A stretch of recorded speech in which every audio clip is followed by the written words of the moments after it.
Баршаңызға қайырлы күн. Етпен штрудель жасаймын.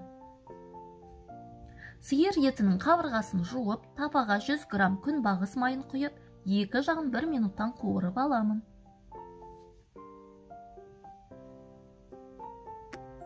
Сол майға 1-2 пиязды турап, қуырамын. Қызанақты турап, оны да қуырамын.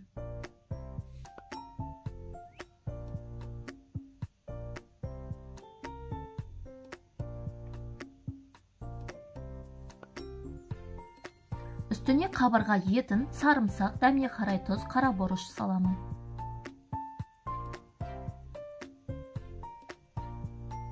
Қайнап тұрған суды ет батқанша құйып, қатты қайнатып алып, жай отта 1,5 сағат қайнатамын.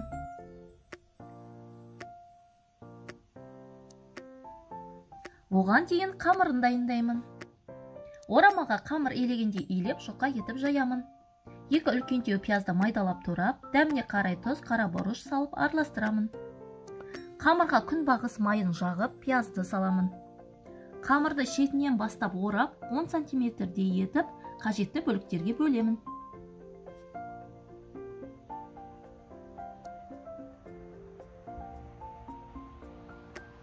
Қазанға 2-3 садыз, 3-4 картопты саламын. Сорпаға картоптың жартысы батып тұратындай болу керек. Үстіне штрудель қамырды саламын. Қатты қайнатып алып, жай отта бетін жауып, 1 сағаттай қамыры піскенше дайындаймын. Тамақ дайын болды.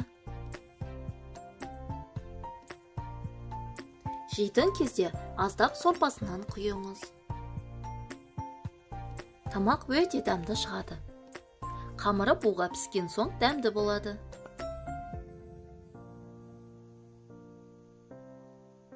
Менің арнама тіркелмеген болсаңыз тіркеліп қойыңыз.